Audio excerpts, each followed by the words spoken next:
Bonjour à tous ceux qui nous rejoignent dans ce live spécial où je vais réaliser un interview avec Larissa pour parler de productivité, pour parler d'organisation, pour parler d'éparpillement, un sujet qui intéresse, je sais, beaucoup de monde, notamment quand on est multi, mais pas que. Donc bonjour, je suis Elisa Garemi et j'aide les femmes à... Hello, coucou Juliette, et j'aide les femmes ambitieuses à se structurer, à mettre de la clarté dans leur business et à pouvoir les aider à prendre les décisions qui leur sont utiles.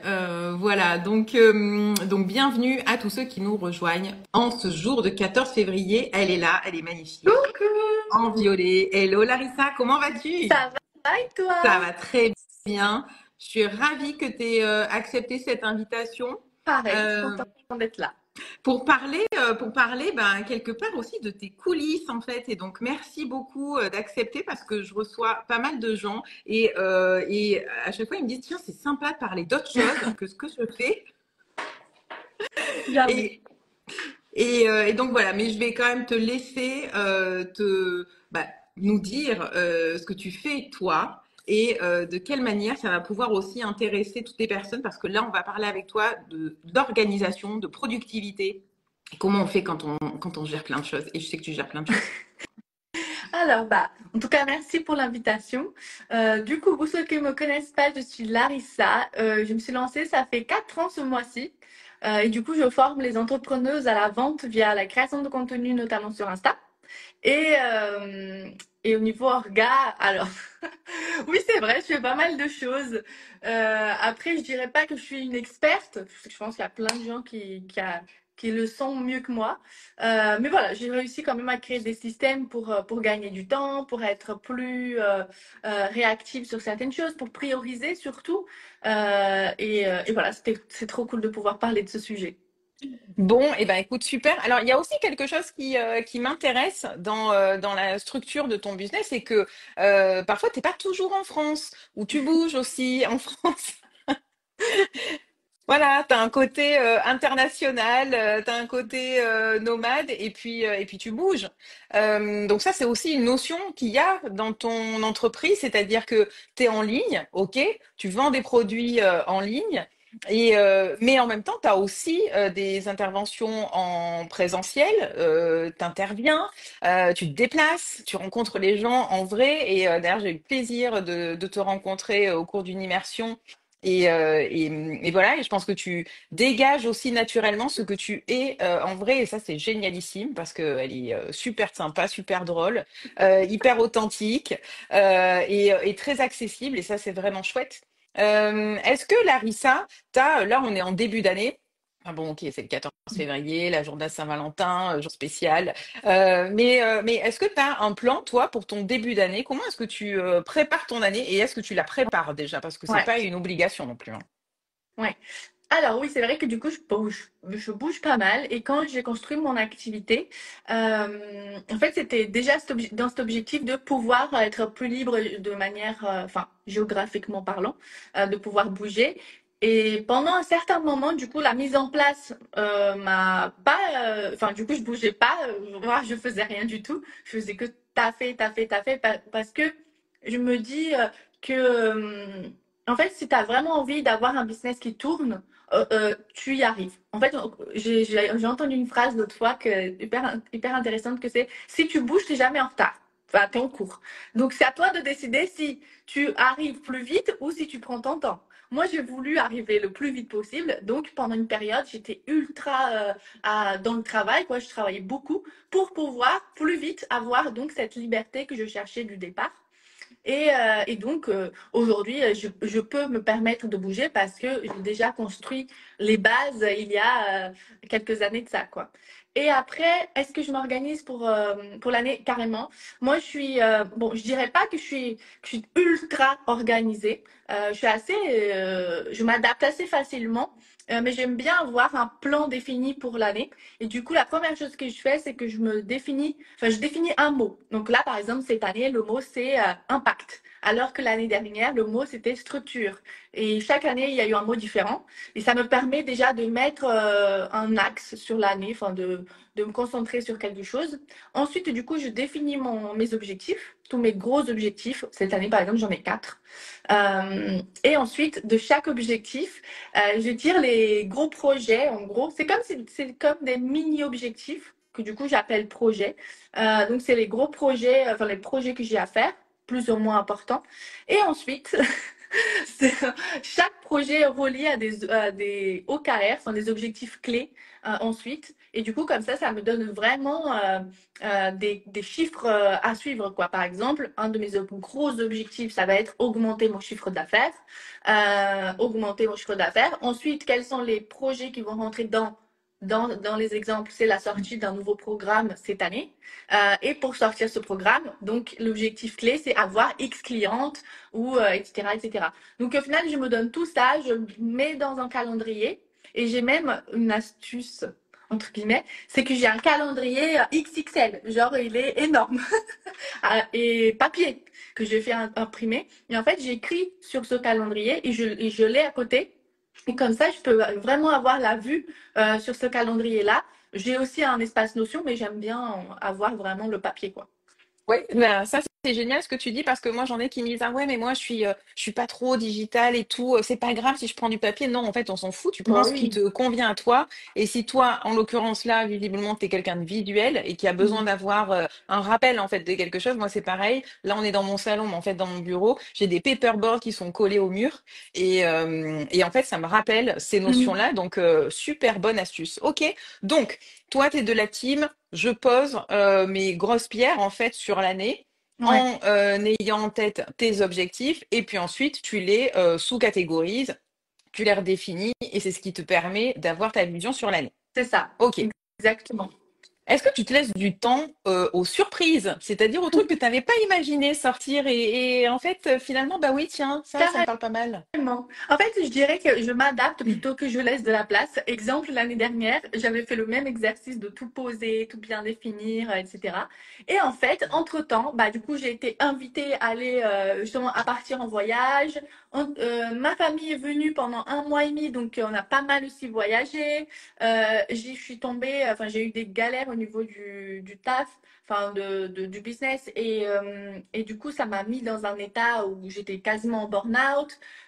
Donc il y a eu plein de choses que j'avais pas prévues de base, mais à chaque fois en fait je reprenais mon plan et je me disais comment je m'adapte, comment je change. Et en fait je pense que c'est surtout ça le plus important parce que ce que tu as mis au début d'année, c'est pas du tout ce qui va se passer, on le sait. Ok, C'est on vrai, peut le retenir ça s'il vous plaît, deuxième astuce. voilà, c'est vraiment pas comment ça. C'est juste pour te donner une idée. Et là moi je fais pour l'année parce que moi du coup j'ai à peu près la vision globale. Mais il y a des gens qui préfèrent faire pour 3 mois, un mois, enfin ou 6 mois, donc tout dépend de comment tu te sens. C'est pas... Mais tu sais qu'au bout de 3 mois, au bout de 6 mois, au bout d'un an, en vrai, c'est quasiment, enfin c'est certain que ça va pas être tout à fait la même chose. Et c'est tout à fait ok. L'intérêt c'est de revenir dessus et de s'adapter quoi. C'est ça, c'est d'avoir de la souplesse sur son Mm. organisation. Et ça, c'est un sujet qui revient aussi parce que quand on parle d'organisation et de structure, on a l'impression pour les entrepreneuses qui sont plutôt à tendance créative, voire hyper créative, que c'est un truc qui va nous enfermer, être hyper rigide, voire Mhm. chiant. Donc, bah, soit je le fais pas du tout parce qu'en fait, ça a l'air vraiment trop chiant et ça me fait peur. Soit j'ai pas perçu que je pouvais jouer avec et l'adapter.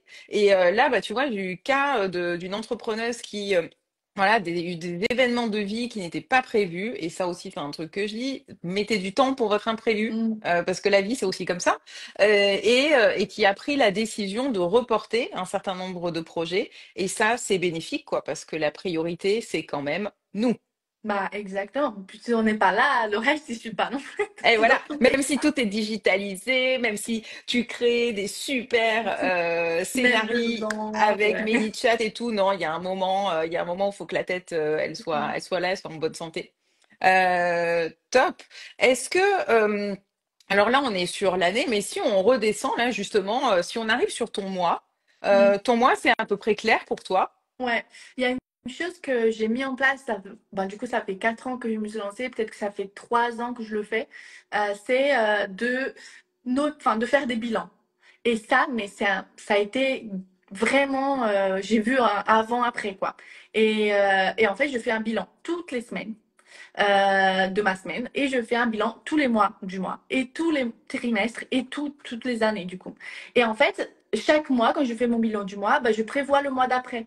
Donc, ça me permet de voir c'est quoi les projets qui étaient faits pour ce mois-ci, qu'est-ce que j'ai pas réussi à faire que je reporte justement, qu'est-ce qui finalement est arrivé que j'avais pas prévu et que j'ajoute. Et en fait, comme ça, je retravaille un peu mon planning du mois à venir et ça me permet toujours celui des 3 mois, c'est plus en mode, bon, c'est pareil. En fait, je définis l'objectif de l'année globale. Tous les 3 mois, du coup, je vais voir un peu qu'est-ce qui va se passer sur les 3 prochains mois. Et en fait, tous les mois, j'ajuste. Et en fait, on ajuste finalement, on a le gros et finalement, on ajuste petit à petit, voire chaque semaine.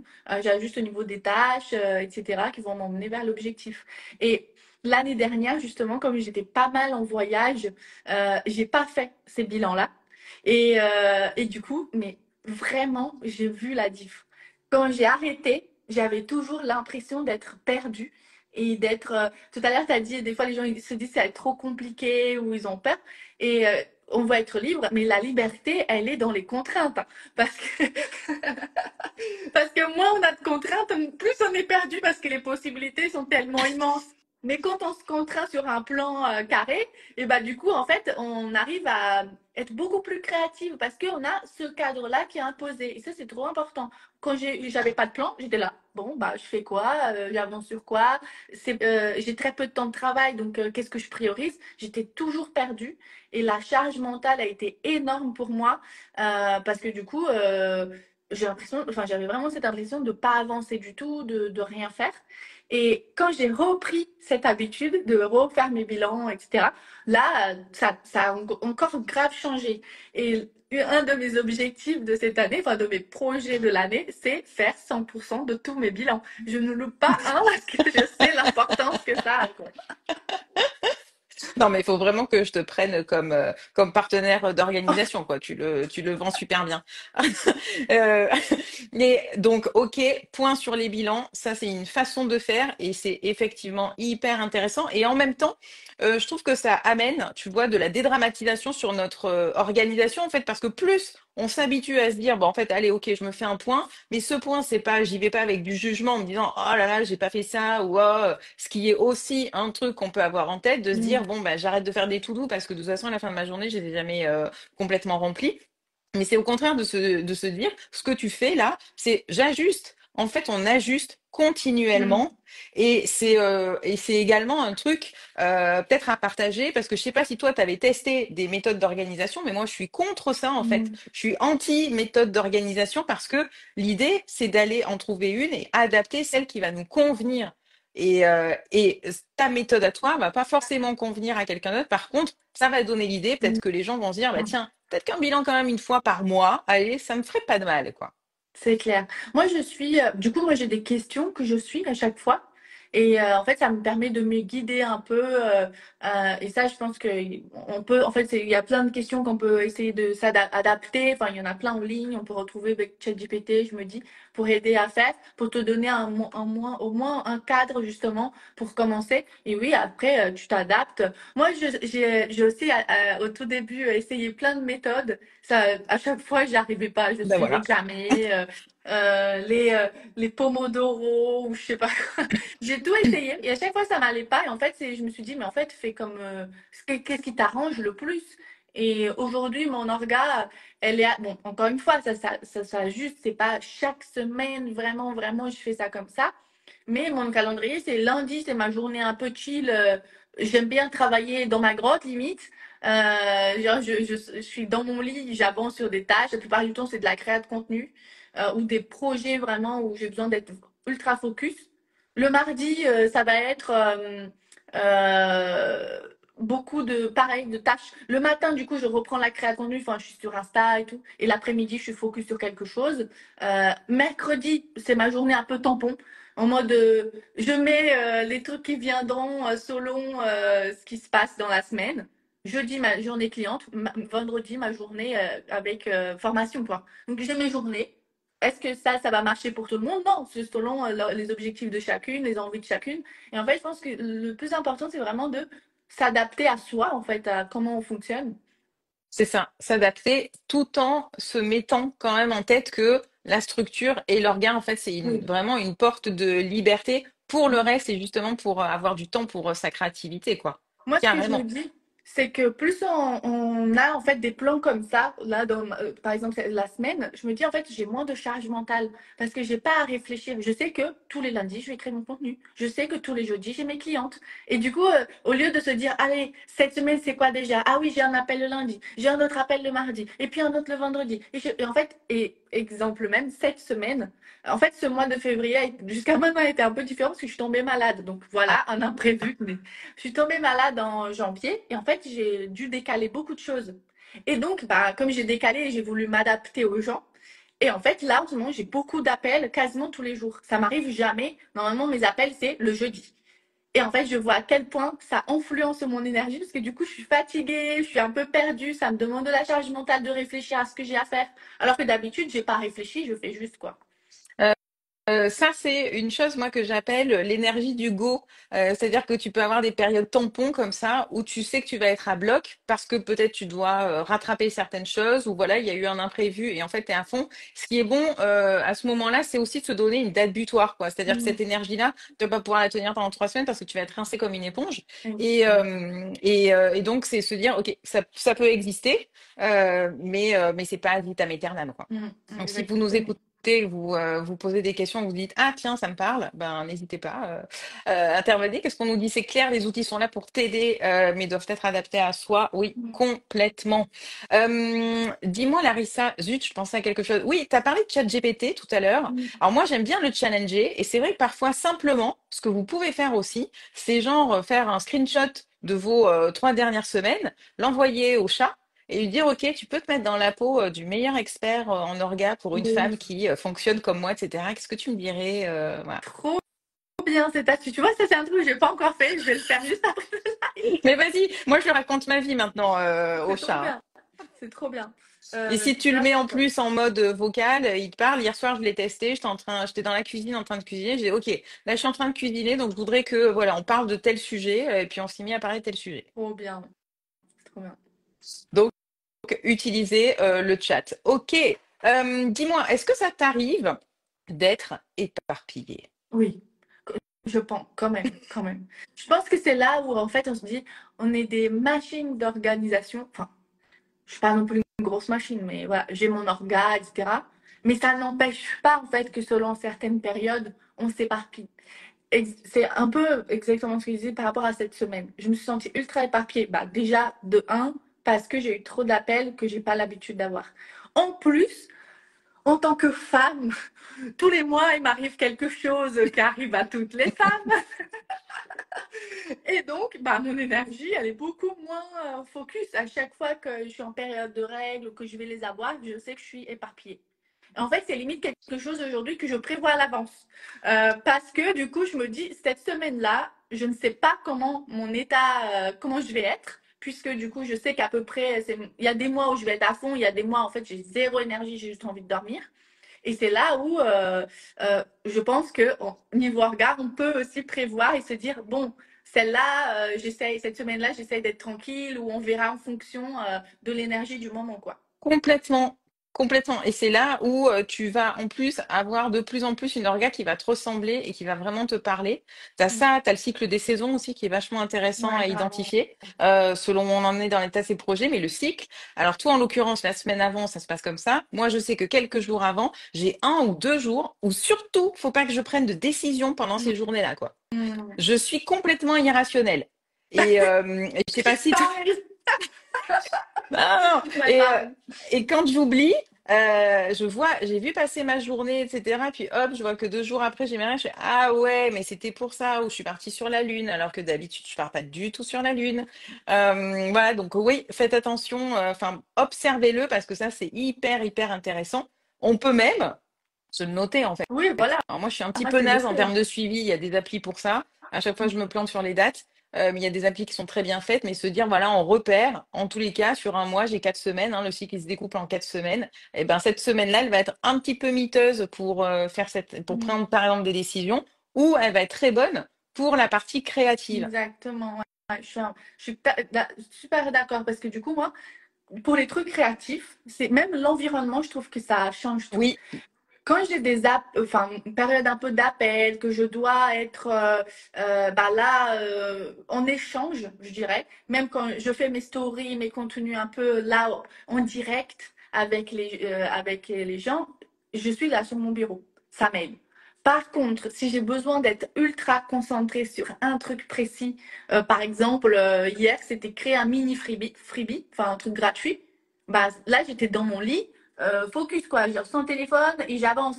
Et je trouve que ça aide aussi à savoir bah, quel type de tâche, quel environnement. Et quand j'ai ma période de règles, c'est trop en mode création de contenu. Je suis dans mon lit et je fais mes petits trucs. Ça me va. Je suis incapable de me mettre sur mon bureau et apparaître ou échanger. Bon, là, je suis là, mais non, mais sinon, de manière générale, ça me prend plus d'énergie ouais. du coup. Carrément, eh ben ça c'est génial que tu en parles aussi parce que l'environnement y joue. Mm. Et en l'occurrence, ben là, moi, cette semaine, je suis partie dans mon salon, j'ai ramené mon écran, toutes mes affaires, et en fait, j'ai besoin de créativité, j'ai besoin de changer d'environnement. Mm. Et donc, j'ai bougé et je comprends tout à fait. Il y en a aussi, on peut avoir besoin aussi de sortir, d'aller dans des espaces de coworking, par exemple. Exactement. Moi, je sais que ce sont des énergies parfois qui m'aident à être pour le coup hyper Mm. concentrée. Je suis dans ma bulle, alors qu'il y a plein de monde autour de moi, mais j'ai besoin de voir cette énergie-là autour. D'autres, ça va être au café. Ouais. Donc ça aussi, ça fonctionne très très bien. Donc vraiment aller observer tous ces éléments de détail parce que le but dans tout ça, c'est d'être efficace en fait. Moi, je Ouais. le prends vraiment comme quand on vient me voir sur ces sujets-là, c'est l'idée, c'est moi j'adore pouvoir rendre 1 heure de ton temps hyper efficace. Ouais. Donc toutes ces choses-là rendent le temps efficace. Mm. Et je trouve que ce que tu as dit tout à l'heure, c'est très intéressant aussi des saisons. Je pense aussi il y a les périodes qui jouent beaucoup. Moi, à un moment où quand j'habitais à Paris, il y avait des moments où chez moi, j'étais ultra efficace. Et j'arrivais à travailler que quand j'étais chez moi. Et en fait, au bout d'un moment, je commence à m'éparpiller. Je commence à plus avoir envie. Je sais pas ce qui m'arrive. Tout le temps, je fais un truc, puis je fais un autre truc. Et limite, je me reconnais pas dans, vraiment, j'ai commencé à me sentir mal, quoi. Et en fait, c'est à ce moment-là, j'ai compris, un cycle vient de se finir. Et là, du coup, j'allais travailler dehors. Et j'ai commencé. Et en fait, dès que j'avais une tâche que je faisais limite dans mon lit avant pour être focus, bah maintenant, cette période, c'était aller au café. Et je savais que j'allais au café pendant 2 heures. Et quand je revenais du café, il fallait que cette tâche soit finie. Et ça m'a beaucoup aidé à avancer sur des choses que je procrastinais. Parce que juste, bah, je me mettais là, j'avais des gens autour, mais je les connais pas. Donc, j'ai que ça à faire, je fais que ça, quoi. Ouais, il y a beaucoup ça. Notre rythme aussi, personnel, Mm. c'est-à-dire qu'on peut être plus efficace le matin. Tiens, j'ai fait un pouce, je ne sais pas pourquoi. Pour dire, c'est vrai. Ok. On peut être hyper efficace aussi, concentré le matin, d'autres ça va être le soir, d'autres en pleine journée. Donc ça aussi, on peut aller l'observer. Toi, tu as vu aussi des temps comme ça dans ta journée? Oui, clairement. Moi, en fait, du coup, j'ai un désavantage. Moi, je suis ultra efficace la nuit. Ah ben moi aussi.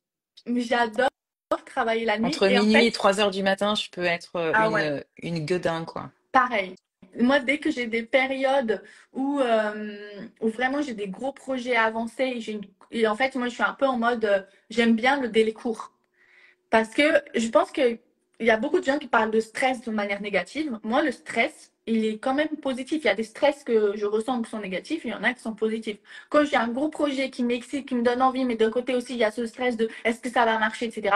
Je me donne toujours un délai court et j'avance un max et je travaille énormément la nuit, du coup, pendant ces moments-là, parce que je sais que je suis à fond et je sais que ça va être fait, quoi. Et en fait, comme ça, je boucle un projet qui parfois pourrait prendre 3 mois à quelqu'un. Moi, ça me prend quelques semaines et je suis là parce que je suis vraiment à fond. Et en fait, à un moment, au tout début, je m'en voulais, genre je culpabilisais de ouf d'être comme ça parce que je me disais mais tu te rends compte dans les états que tu te mets ou c'est pas normal d'avoir un rythme comme ça et l'équilibre vie pro, vie perso, il est où là-dedans? Jusqu'à comprendre que ben, en fait, c'est ma manière de fonctionner. C'est ça. Et en fait, je peux m'en servir comme une vraie force pour moi finalement. Si je suis comme ça, je sais que je marche comme ça. En fait, j'ai qu'à m'en servir. Et il y a des périodes où, justement, je vais rien faire du tout. Et c'est OK. Et puis il y a des périodes où je vais être ultra à fond et c'est ok aussi, quoi. Eh ben, c'est top aussi qu'on en parle, tu vois, parce qu'il y en a qui sont en train de se dire, ah oui, bah, moi aussi, ou moi aussi, la nuit, c'est plus calme. Je sais que moi, parfois, j'ai des clients qui me disent, ouais, mais moi, mon conjoint ou ma compagne fonctionne pas comme moi, ou alors il est ou elle est sur un rythme salarié, etc. Et si je me mets à bosser la nuit, ben, en fait, on se voit plus. C'est aussi, alors, je sais pas si c'est ton cas. Moi, en tous les cas, c'est mon cas. Et en fait, ce qui se passe à ce moment-là, c'est que je conseille vraiment, plus on en parle, plus on explique comment est-ce qu'on fonctionne, et ce qui est simple pour nous, plus on arrive à trouver un point Mhm. d'équilibre. Évidemment, on va pas passer toutes ces nuits à faire ça, quoi. Ou alors C'est c'est ça. un système de fuite dans son couple. Mais bon, là, moi, je suis pas experte du couple, Là, c'est mais un autre sujet dans la vie. là, c'est un autre sujet. Mais c'est voilà, si vraiment vous êtes efficace là-dessus, en fait, vous gagnez un temps dingue. Et ce temps qui est gagné, bah, en fait, c'est du temps que vous allez pouvoir réinjecter dans votre couple ou dans d'autres trucs qui vont vous faire plaisir, quoi. C'est là où Exactement. l'orga, elle sert à notre liberté. Là, je suis grave d'accord. Moi, je suis pas du tout le même rythme que mon copain. Avant, il était salarié, aujourd'hui, il l'est plus. Mais lui, il est grave du matin, par exemple. Moi, je déteste Moi le matin. aussi. Donc, Moi, j'ai pas, je prends pas un rendez-vous client pareil. avant 9h30 ou 10h, quoi.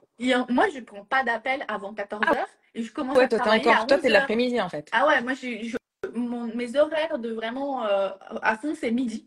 Et du coup, le soir, à un moment, c'était vraiment 19 heures. Genre 19 heures, j'étais à fond. Et du coup, après, j'ai arrêté. Maintenant, des fois, enfin, selon les périodes, c'est plus tard. Mais je commence ma journée à 11 heures, je finis à 20 heures, quoi. Et pour moi, c'est ok parce que j'aime pas le matin de toute manière. Je préfère rester tranquille au lit. Je mets grave du temps à me réveiller. Donc, je prends vraiment tout mon temps. Et lui, du coup, il est du matin. Donc, c'était compliqué au départ. Mais en fait, maintenant, ce que je dis, c'est que, bon, là, c'est une période chaude. Enfin, c'est une période où j'ai un gros projet, où je dois le sortir. Pendant cette période, je vais travailler comme ça. Et après, on revient à l'état normal, quoi. Et en fait, quand c'est clair, bah, c'est OK. C'est ça. Et puis bon, vous pouvez quand même vous retrouver à midi, si j'ai bien compris. Bah, Toi, midi, voilà. c'est le point de rencontre, en fait. Bon, après, en fait, en soi, comme vraiment, si je suis dans des périodes comme ça, ultra chargées, souvent, bah, moi, c'est vraiment la nuit, je commence à 11 heures, quoi. Donc, au final, je fais une pause de 17 heures jusqu'à au moment de me remettre à 11 heures. Donc, à ce moment-là, du coup, on est ensemble. C'est ça. Qu'est-ce qu'on nous dit? La société est faite pour les gens du matin en plus et l'entrepreneuriat aussi. Oui, alors ça c'est ce qu'on te vend, hein. Moi le morning routine, j'ai jamais pu en fait, hein. Mais tu me verras jamais. J'ai testé un jour et j'ai pas compris en fait. Mais Le plaisir de se lever à 5 heures du mat pour lire un livre, écrire ses gratitudes, etc. Mais non, mais no way en fait, ah no ouais, mais way. tellement. Moi aussi, j'ai testé au tout début quand je me suis lancée. Je me suis dit, bah, il faut tester les trucs que soi-disant fonctionnent. Moi, je m'en rendormais direct dans mon. Finalement, j'étais tellement fatiguée dans la journée que du coup, bah, en fait, j'avançais encore Ah, mais moins. c'est ça, c'est ça. Bon, ben juste que tu avais écrit tes 5 gratitudes le matin et lu 3 pages de bouquin, quoi. Voilà. Ah ouais, c'est clair. Et en Génial, fait, on a ça, on a aussi le grand à l'avenir appartient à ceux qui se lèvent tôt. Ben non, ça appartient aussi à ceux qui travaillent tard en fait, hein. Ça existe aussi exactement. quoi. Exactement. Et en fait, il y a quelqu'un qui a dit, je sais pas, je crois que tu as dit, il y a le côté aussi, enfin, la société est faite, c'est vrai. Et je trouve que c'est là où, quand j'ai commencé, je dis, ouais, du coup, moi, j'ai un désavantage parce que c'est la nuit. Et c'est là où on sent quand même, à un moment, côté de la nuit, un certain poids parce que, mine de rien, tes réunions, bah, tu dois quand même les caler à un moment donné. Moi qui travaille beaucoup avec la création de contenu sur Insta, bah, je peux pas venir créer du contenu non plus à 3 heures du matin. Et au final, là, ça demande quand même un certain ajustement pour que tu puisses bah, être bien. Et il y a une chose aussi que je me dis maintenant, il faut que je teste, c'est que si j'aime bien travailler la nuit, enfin ça a toujours été le cas, mais maintenant je me dis aussi qu'il y a cette pression des messages, des mails. Et quand c'est la nuit, mon cerveau il se met en mode de toute manière, tout le monde dort. Donc c'est peut-être pour ça aussi que j'avance aussi bien. Et du coup, je vais partir à l'étranger en Asie. Et là, je vais tester le fuseau horaire où là-bas, c'est le jour, là, et en France, c'est encore la nuit. Et comme ça, peut-être que je deviendrai du matin. Donc, parfois, en fait, c'est aussi ce que enfin, toutes les notifs, tout autour, en fait, tout ce monde qui tourne. Et en fait, on se dit, il faut qu'on tourne avec lui au lieu de se poser et de s'arrêter, quoi. Oui, alors moi j'adore les envois de messages programmés. Et Mhm. d'ailleurs, sur Insta, maintenant, ça existe. Ouais. Alors bon, moi, ça marche pas très bien parce que quand j'en envoie, il reste bloqué. Mais par contre, sur ma messagerie, je traite des mails parfois à 2 heures du matin. Et d'ailleurs, si les gens reçoivent des mails de moi à 9 heures du matin, ce sont des mails qui ont été envoyés à 3 heures, entre minuit et 3 heures du matin, quoi. Ouais. Ouais, c'est vrai que ça, c'est trop bien maintenant. Moi aussi, je fais ça pas mal. Ok. Eh ben, écoute, on a pris déjà énormément. Alors, qu'est-ce qu'on nous dit? Alors qu'en fait, les chronotypes loups, ce sont les couches tard. Ah, donc ça, c'est pour nous. En plus de temps de productivité, donc idée reçue aussi. Bah, ça dépend vraiment de ton chronotype et surtout, une fois que tu le connais, comment est-ce que tu l'utilises? Parce qu'en fait, tout le monde peut être productif à partir du moment où il choisit les bons timings. D'ailleurs, attends, dernière question, Larissa, c'est encore quelques minutes. Il y a quelque chose que tu fais, et je vois aussi dans tes programmes. Moi, je suis dans un de tes programmes qui est Marque Magnétique. Et tu mets, par exemple, tes rendez-vous de groupe de coaching entre midi et deux, il me semble, Ouais. hein. Ouais. Donc on est, si vous voyez comment est-ce qu'on peut aussi aller utiliser son rythme, c'est aussi dans la structure de ces projets, en fait, de ces offres, et aller trouver des temps qui sont bons pour nous. Et finalement, toi, à midi, c'est bon, on sait que tu es réveillé en fait à midi. Voilà. Bah, exactement. Parce qu'en fait, du coup, je me dis, une chose que j'aime bien, je le fais pas tout le temps pareil, ça dépend du projet du moment, de l'objectif que je vais chercher. Mais j'aime bien commencer par la tâche, soit qui m'apporte le plus de résultats, soit la plus importante du moment. Donc là, moi, du coup, je vends via les stories, c'est ma formation. Donc pour moi, faire des stories, c'est vraiment prioritaire, dans le sens, si j'ai envie de gagner d'argent, c'est ça que je fais en premier. Et du coup, le faire des séances à midi, c'est très bien parce que je sais que je commence ma journée vers 11 heures. Je peux attaquer, faire ma story avant. Ou si sur un projet un peu important du moment, par exemple, je sais pas, en ce moment, j'ai une masterclass qui va sortir, je dois préparer tout ça. Bah, je sais que préparer les mails de la masterclass, c'est une priorité. Je vais le faire pendant cette heure que je commence la journée. Et comme ça, après, si après une séance qui me prend de l'énergie quand même d'être là présente pour les élèves, et bah du coup souvent après je suis ultra fatiguée. Et donc je sais que ah bah, je peux me reposer l'après-midi parce que mes deux grosses tâches importantes, je les fais, c'était les clientes et mes stories ou un autre projet. Et comme ça, si j'ai envie de travailler plus tard le soir, bah je reviendrai. Mais l'après-midi, normalement, je fais pas grand-chose quoi. C'est Bon, le cas bah, d'aujourd'hui d'ailleurs, tout à l'heure après cela. là, ça y est, t'es épuisé. On a parlé d'orga et tout. Voilà, tu vas mettre l'après-midi pour t'en remettre et donc tu réattaques à partir de 19 heures, c'est ça? Ouais, bon, pas Bon, c'est la aujourd'hui parce que c'est Saint-Valentin quand même vendredi. aujourd'hui. J'ai jamais fêté la Saint-Valentin. C'est ma Saint-Valentin, c'est un date avec toi, tu vois. Alors écoute, moi j'aimais pas la Saint-Valentin. Je trouve que c'est complètement voilà, c'est trop marketing comme fête. Mais bon, j'avoue que depuis que j'ai un bouquet en plus des autres jours de l'année pour la Saint-Valentin, moi je prends quand même, hein. Je trouve que c'est Ouais, cool, bon, quoi. c'est vrai, ça fait toujours plaisir. Du Bon, ouais, ouais. dis-moi. Non, j'allais dire, il y a beaucoup de gens qui font des restos, des sushis. Moi, c'est déjà toute la semaine, alors si je peux passer un jour à regarder la télé, c'est très bien aussi. Bon, eh ben écoute, merci beaucoup Larissa pour tout ce Merci que à tu nous as toi partagé. On te retrouve donc bah, sur ton sur compte Instagram. Insta. Là, t'as un programme en cours actuellement. Bah là, en fait, j'ai la Festa solaire que je crée. Donc, c'est une masterclass où je vais expliquer tout ce que j'ai mis en place justement ces 4 dernières années, parce que du coup, ça va être la fête pour Ah, c'est le les 4 ans de mon bilan du business. bilan du bilan là. Voilà, c'est ça. Les 4 ans, qu'est-ce qui s'est passé dans ces 4 ans? Qu'est-ce que j'ai mis en place? Les résultats que j'ai eus? Et comment surtout éviter toutes les erreurs que j'ai faites. Donc, je vais partager ça le 25 février à partir de 19 heures. Donc, c'est mon deuxième horaire. Voilà, en fait, c'est bien parce qu'avec ces quiz, vous comprenez en fait la mécanisme qu'il y a derrière. Voilà, le choix de l'horaire n'est pas pour rien. C'est ça. Et c'est important. Ok, et ben donc tu as cette masterclass-là. Vous pouvez donc retrouver Larissa de cette manière-là. Merci beaucoup. Et si vous Merci voulez à qu'on parle toi. d'orga, de multi, d'éparpillement, etc., et comment pouvoir diminuer votre charge mentale et vous octroyer beaucoup plus de liberté dans vos projets, dans vos business, bah écoutez, vous venez me voir, vous m'envoyez un P, et on en parle tranquillou. Et déjà aujourd'hui, si vous avez des questions, je vous aiderai avec grand plaisir. Moi, je veux pas voir de femmes entrepreneuses qui se prennent la tête sur des sujets comme ça parce qu'il y a vraiment plein de solutions super simples. Merci encore mille Merci. fois Larissa pour ton sourire et toute ta bonne humeur. Je t'embrasse et très belle Saint-Valentin à toi. Oui, pareil, à très vite. Ciao. Bye bye.